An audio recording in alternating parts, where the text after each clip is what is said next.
Hi everyone, this is Meerab Zeeshan. Hope you guys are doing well. और definitely match देख रहे होंगे आप सब। अभी इस वक्त जो है वो फ़िलहाल थोड़ा वक्फा है और बड़े शानदार अंदाज के अंदर मैंने देखा कि क्योंकि 50 ओवर्स थे और इसके बाद जो है वो आगे हमारी चैम्पियंस ट्रॉफ़ी भी आ रही है, तो उसके लिए यही एक तैयारी है। और इंडिया बीजीटी के बाद जो है वो काफ़ी सारे सवालात थे कि इंडिया तो भाई हार गया, ये हो गया, वो हो गया।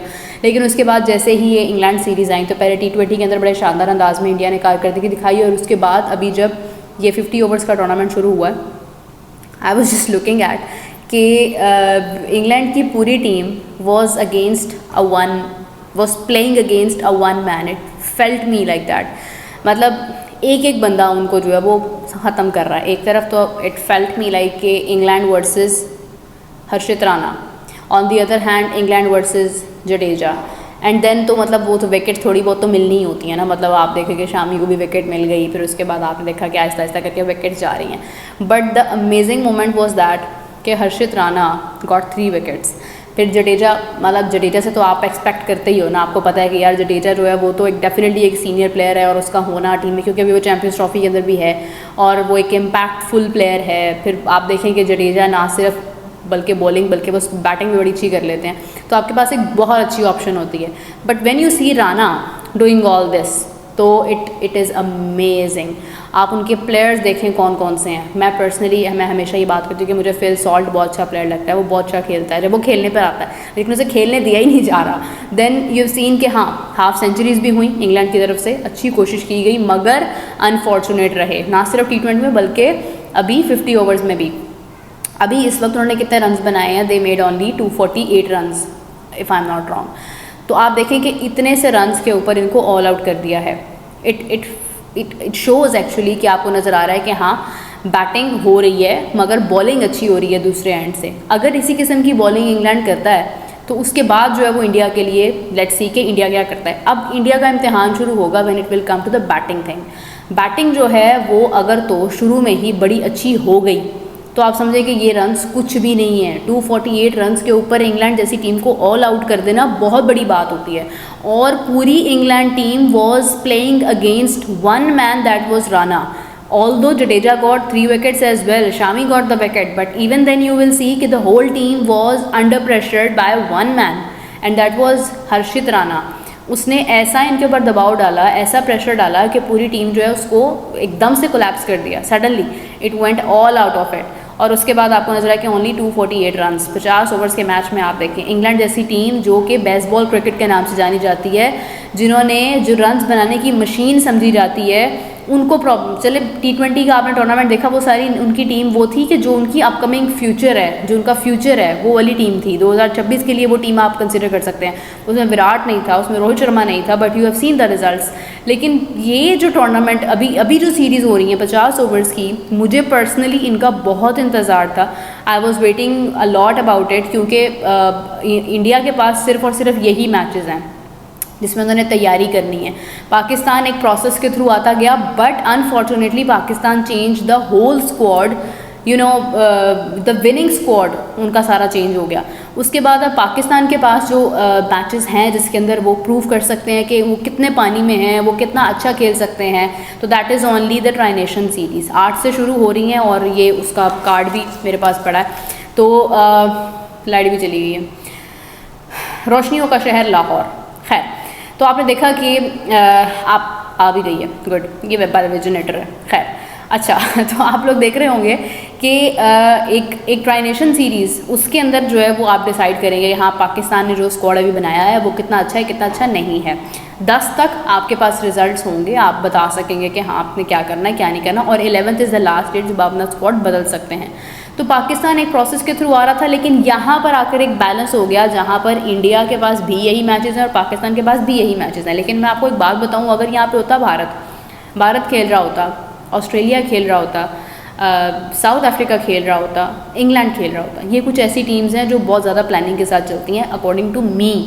अगर ये टीम्स आप देखते हैं कि ये एक पैटर्न के थ्रू जा रहे हैं, इनकी एक ही लाइन है जिसके ऊपर ये लोग अपने स्क्वाड को बना के जा रहे हैं, तो ये इतनी ज़्यादा तब्दीलियाँ ना करते, ये अपना विनिंग कॉम्बिनेशन ना तोड़ते। एक प्लेयर के इंजर्ड होने की वजह से बुमराह इंजर्ड हुआ, they have just suddenly changed him. उन्होंने वरुण चक्रवर्ती को शामिल किया जो कि अभी एक अच्छे रिदम में है।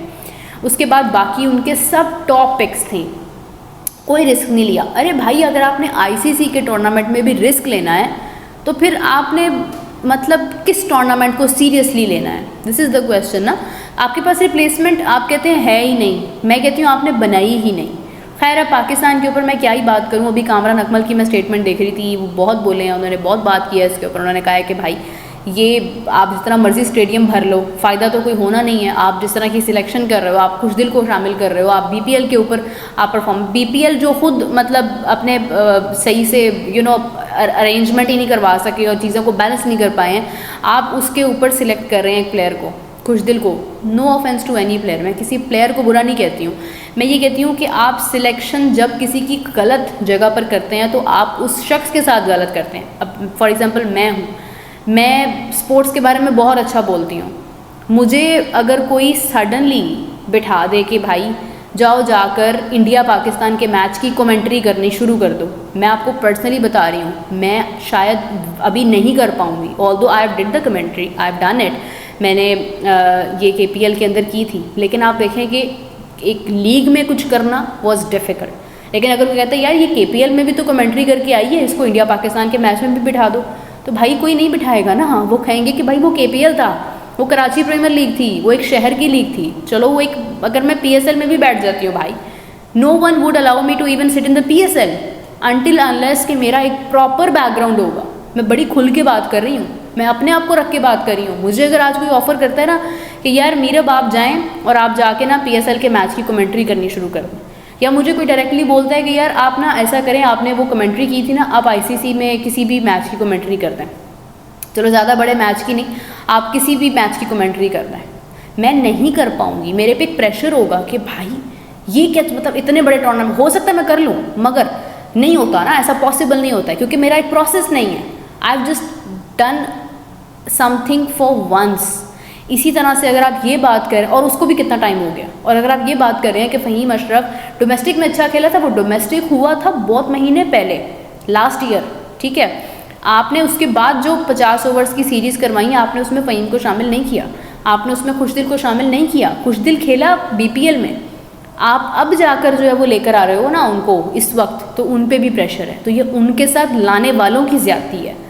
मुझे अगर कोई कहेगा, मैं बोल दूंगी कि नहीं भाई मैं नहीं कर रही हूँ, लेकिन हो सकता है कि मेरी जगह कोई और हो तो वो अपॉर्चुनिटी ग्रैब करे, वो कहे नहीं भाई मैं तो कर रहा हूँ, और वो करे और बाद में ब्लंडर हो, और फिर आप उस शख्स को डांटने से बेहतर है कि आप उन लोगों को पकड़ें जो गलत डिसीजंस लेते हैं।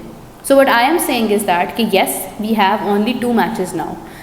आई don't know if we are going to play the last match और not, but we have 2 matches, जिसमें हमारे पास अभी ये न्यूजीलैंड और साउथ अफ्रीका के खिलाफ है, और उसमें हमारा सामने सब कुछ आ जाएगा। But I believe is that कि साउथ अफ्रीका के साथ हमारा मैच इतना इंपॉर्टेंट नहीं है। The important match is against New Zealand, क्योंकि न्यूजीलैंड के साथ हमारा पहला मैच भी होना है, और न्यूजीलैंड ही एक ऐसा कंट्री है कि जो एक्चुअली में डिपेंड करेगा कि हम आगे क्या परफॉर्म करने जा रहे हैं। बिकॉज अगर हम न्यूजीलैंड के साथ यहाँ पर अच्छा खेलते हैं, हम न्यूजीलैंड के साथ वहाँ पर भी अच्छा खेलेंगे, राइट। फिर आप देखते हैं कि अब ये तो चलो हो गया, आपको समझ आ गया। Next what you have is that कि आप जब इंडिया को देखते हैं कि इंडिया इस वक्त किस कंडीशन में है, तो India has played exceptional, they have done exceptional bowling, बहुत शानदार अंदाज में। India has many replacement around them. उनको अगर एक प्लेयर उनका जाता है तो दे quickly have another option, and this is how it works. फिर आप अगर बात करेंगे कि बैटिंग की, तो अभी जैसे ही अब दूसरी, I think when I will post the video तो दूसरी इनिंग्स शुरू हो चुकी होंगी, और दूसरी इनिंग्स में जब आप बैटिंग देखेंगे then you will come to know कि हाँ इंडिया बॉलिंग अच्छी कर रहा है, लेकिन और बुमराह के बगैर, लेकिन क्या वो बैटिंग अच्छी कर रहे हैं या नहीं, तो then you will know how the combination is made, और आगे जाकर चैंपियंस ट्रॉफी में इंडिया कैसे परफॉर्म करने वाला है। बिकॉज यही एक वो आपके पास एक बैकग्राउंड है इंडिया की कि हाँ इंडिया किस पैटर्न के थ्रू आ रहा है। Although India has got just a few matches, मेरे ख्याल से 2 से 3 मैचेस, और उसके बाद वो जा रहे हैं। So it will be difficult, it will be not just as Pakistan have done. हाँ चले पाकिस्तान में आप देखें बाबर आजम एक पूरे प्रोसेस से गुजर के आ रहे हैं। ऑस्ट्रेलिया, देन जिम्बाब्वे में तो बाबर आजम नहीं थे, बट देन साउथ अफ्रीका, तो आपने 50-50 ओवर्स की वो चीज़ें खेली हैं। फिर आपने डोमेस्टिक भी खेला अपना, ये जो आपका कप हुआ था चैम्पियंस कप। अब अगर आप बात करेंगे, रिजवान भी थे उसमें शाहीन भी थे, उसमें नसीम शाह भी थे, हारिस रऊफ भी थे, चंद प्लेयर्स नहीं थे, तो एक प्रोसेस तो था ना, लेकिन भारत के पास तो आए ही नहीं मैचेस। भारत ने अपना पूरा फोकस किया टेस्ट के ऊपर। टेस्ट एक मुख्तलिफ किस्म की क्रिकेट है। टेस्ट एक ऐसी क्रिकेट है जिसके बाद अगर आप ODI खेलते हो ना तो आप, या आप T20 खेलते हो ना तो आप कहोगे कि यार ये मतलब सडनली आपको एक स्विच आता है उसके अंदर, बिकॉज टेस्ट के अंदर आपके पास बहुत बॉल्स होती हैं, आपके पास बहुत टाइम होता है, आप सब कुछ कर सकते हैं, you have got a lot of time. लेकिन अगर आप बात करते हैं 50 ओवर्स की या 20 ओवर्स की, तो आपके पास एक लिमिटेड तादाद होती है जिसके अंदर अंदर आपने करना होता है सब कुछ। तो if India is going to achieve it then it will be a big achievement. क्योंकि एक, अब आप ये कहें कि अगर ये फ़हीम अशरफ पर या खुशदिल के ऊपर बड़ा प्रेशर है, तो भारत के ऊपर तो फिर बहुत प्रेशर है। अगर भारत उसके बावजूद खेल लेता है तो बहुत बड़ी बात है भाई, क्योंकि उन्होंने तो एक बार भी नहीं कहा कि हम पे बड़ा प्रेशर है क्राउड का। गौतम गंभीर ने नहीं कहा कि हम पे बड़ा प्रेशर है, हमसे कोई उम्मीद ना करे। तो ऐसा नहीं होता है। प्रेशर की गेम जो है ना वो